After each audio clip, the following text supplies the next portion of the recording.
Well, welcome to video number 3 on Veterans for Truth and Freedom. And I want to talk this evening about Boris Johnson. And I don't know if anyone knows this, but Boris Johnson fancies himself as a bit of a Winston Churchill type character. He wrote a book about Churchill. He sees himself made in that mould of the rebellious journalist that thinks outside the box and has courage and boldness.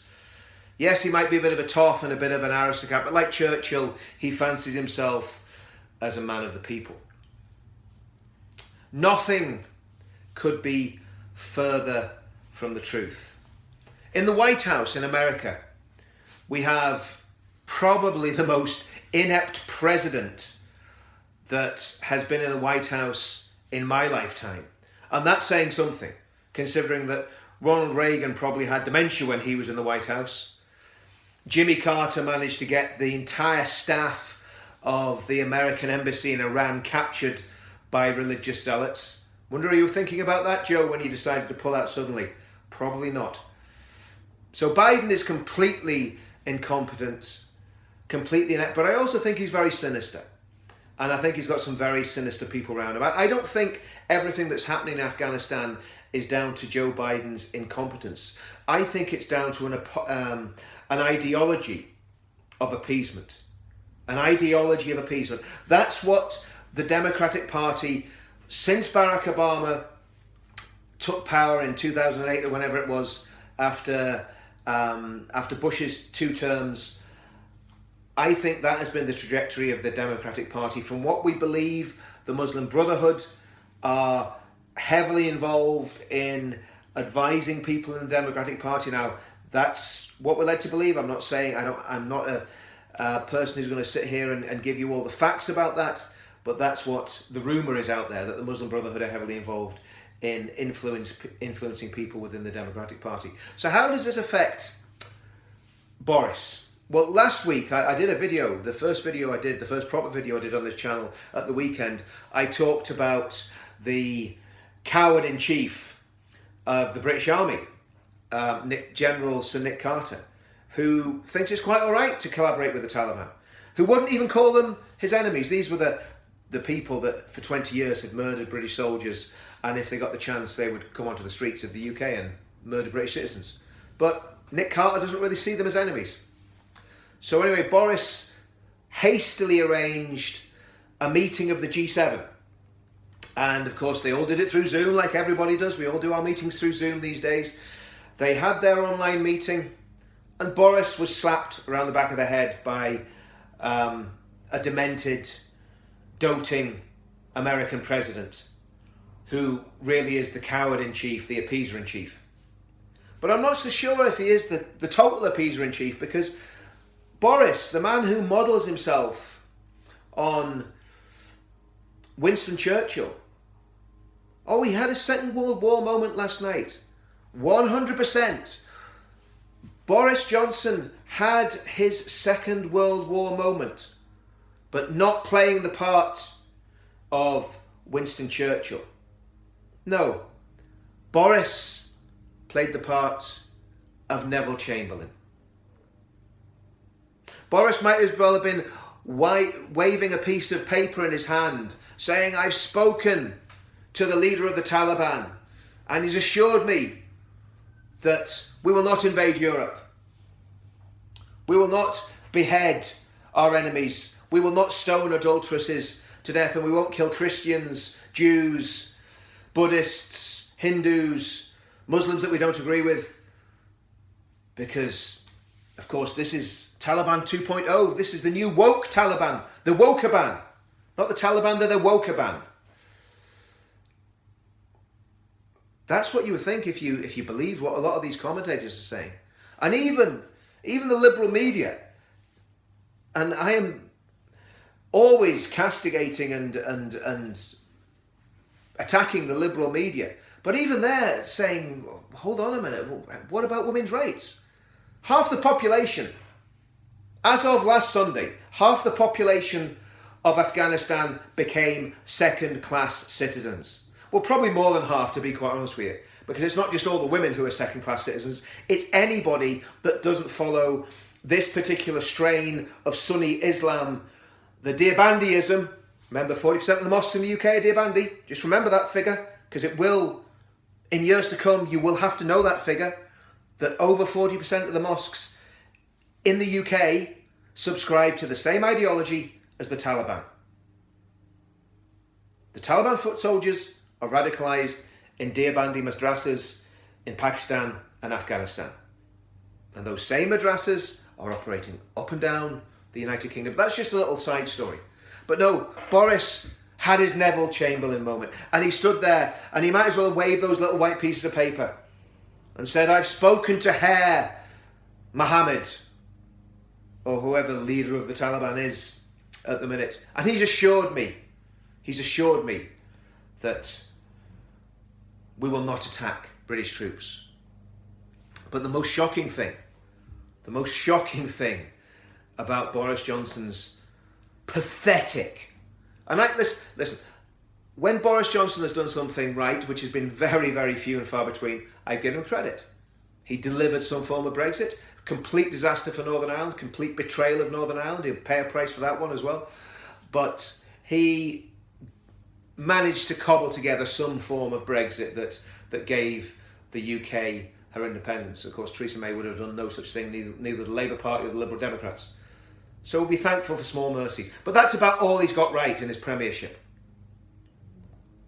But last night, he made the most shameful statement, and it was repeated today by Dominic Raab, the Foreign Secretary. He said, "We're going to engage with the Taliban. We're going to engage with the Taliban." Now, I'm all for engaging with the Taliban. I think we should engage with the Taliban. We should engage with the Taliban using A-10 tank busters. Of course, they've all been decommissioned. We should engage with the Taliban using fast jets, using JDAMs, using SE-80s,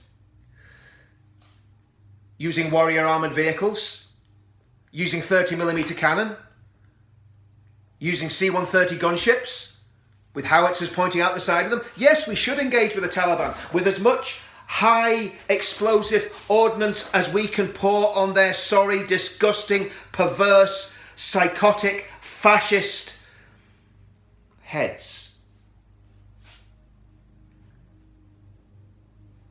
The West under Obama made a deal with the devil when they signed up to the crazy deal with Iran. Basically allowing Iran freedom to develop weapons of mass destruction. Remember, wasn't there something about weapons of mass destruction? Didn't we go to war with a country because of weapons of mass destruction 20 years ago? Isn't that what we were told in Iraq? But of course, Iran's a different kettle of fish, because the Americans are probably thinking we probably couldn't beat Iran anyway. We're a little bit stretched at the minute. So they decided to do a deal with Iran. They did a deal with the devil. And of course, Sleepy Joe has decided to resurrect that deal as if he's a Mahdi rising out of some well in the Middle East somewhere. They decided to resurrect the deal with Iran. But far worse than that, they're now engaging with the Taliban, engaging with one of the most hideous regimes that has been seen since Nazi Germany, that's been seen since Mao's China, that's been seen since Stalin's Russia.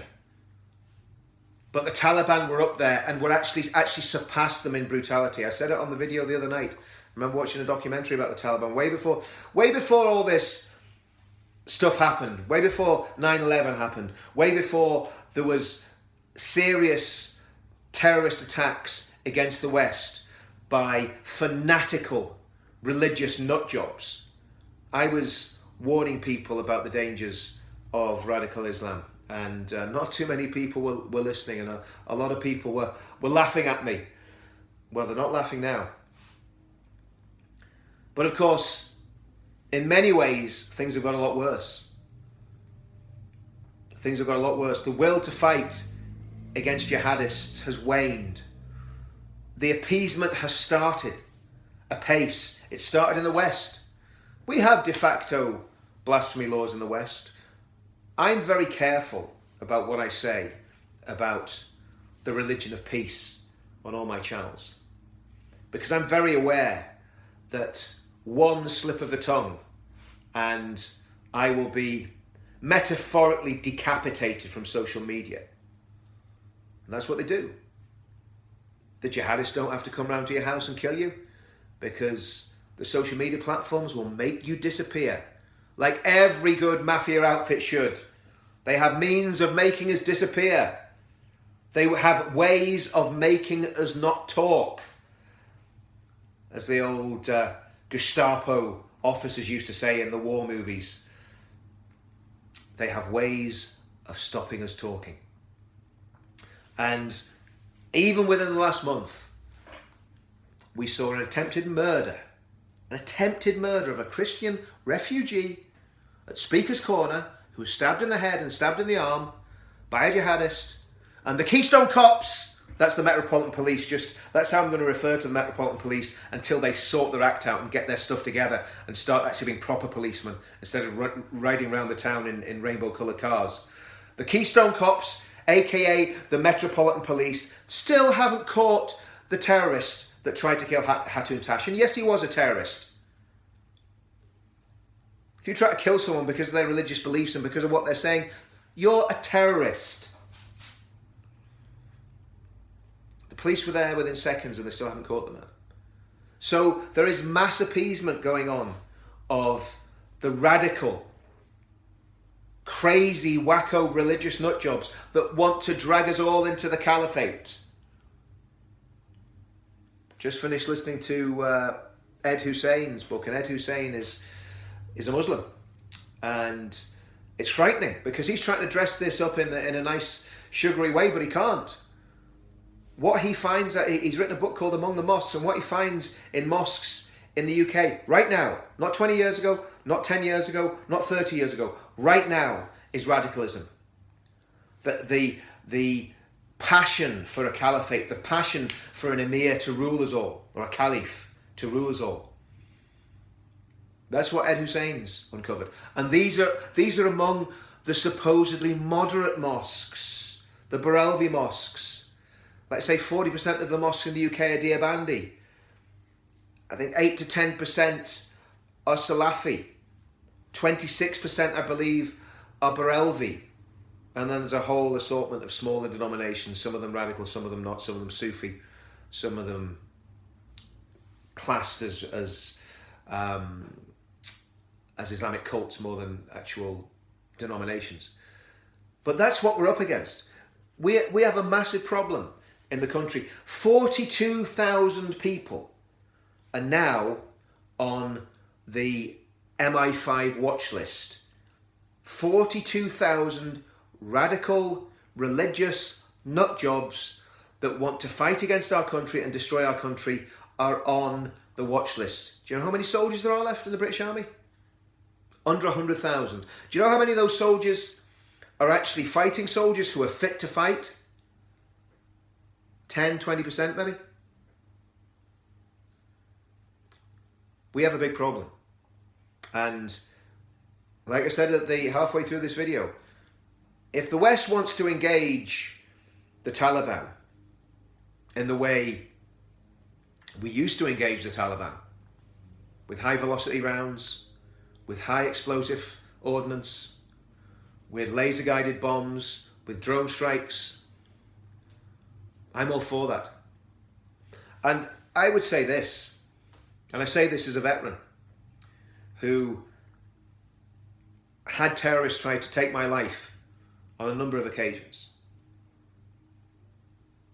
If I was a young man joining the British Army now, I would want to go and fight against the jihadists. I would want to go to war with the Taliban. I would want to close with and kill the enemy.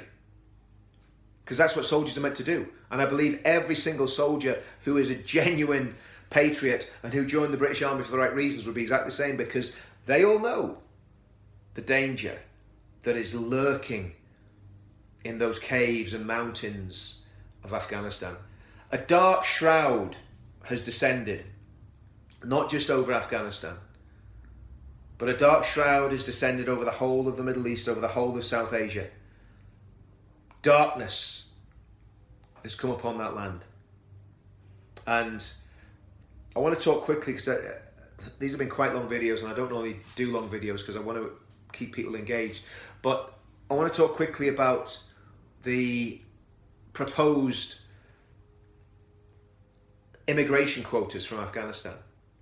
First thing I want to say is, interpreters who can be vouched for by their British soldier comrades and brothers in arms who stood and fought next to British soldiers and who are educated and articulate, I believe that they should all have been rescued from Afghanistan and brought to the UK, and their families, whether there's 4,000, 5,000, 10,000.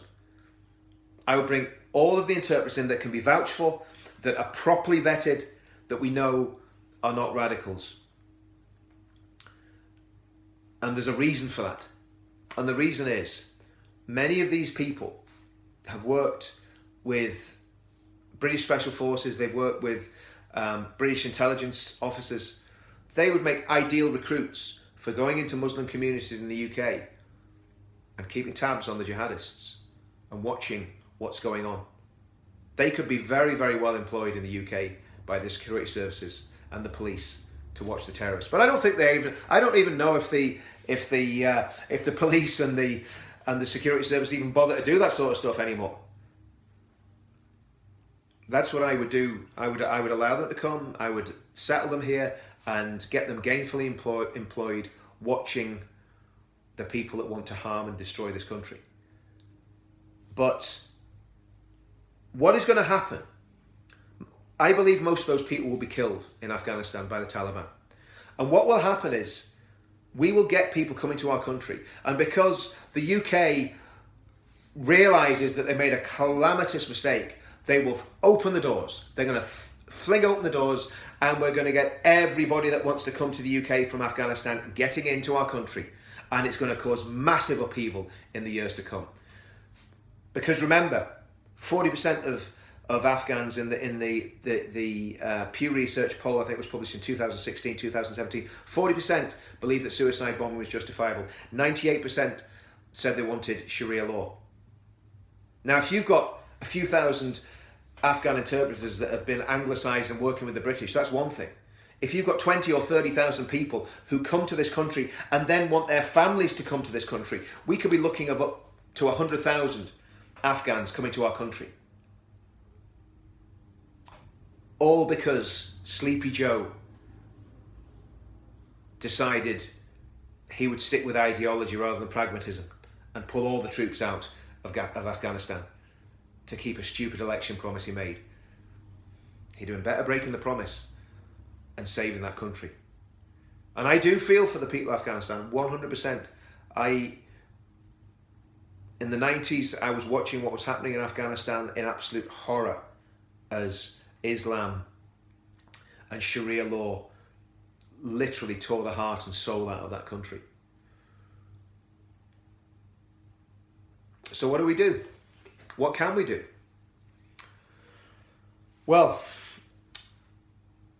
I've got a few plans up my sleeve. I'm going to keep them all under wraps for now. But I think we've got to rebuild our movement. We've got to do it in a very clever way, with clever people and with talented people.